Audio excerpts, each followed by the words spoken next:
घटी पीरी रे बाल्य विवाह बंद डीएसडब्ल्यू जिम्मे नाबालिका बधू। बाल्य विवाह उच्छेद नहीं सरकार विभिन्न सचेतनता कार्यक्रम सह प्रोत्साहन जोगाउथिबा बेले समाज हटिबार ना धरुनी एही बाल्य विवाह।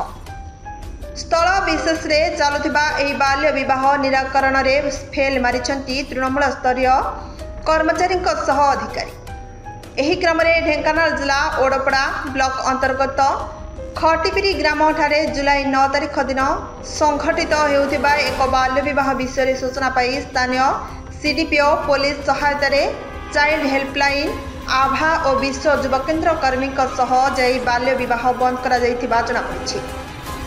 बाल्य विवाह चलिथिबा अवसर रे सेठारे पहुंची विवाह को बंद करने को नाबालिका परिवार को बुझाइबा समय सेठारे सृष्टि होइथिला अप्रीतिकर परिस्थिति।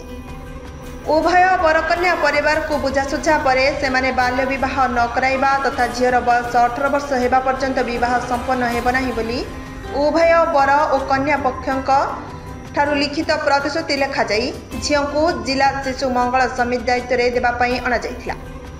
बाल्य विवाह निषेध आईन 2006 प्रकार एभली स्थिति रे स्थानीय बाल्य विवाह निषेध अधिकारी आईनगत कार्यानुष्ठान पई पुलिस रे एतला दे परिबे एवं एही अपराध पई 2 वर्ष पर्यंत जेल एवं 1 लाख टंका पर्यंत जोरिमानार व्यवस्था रही।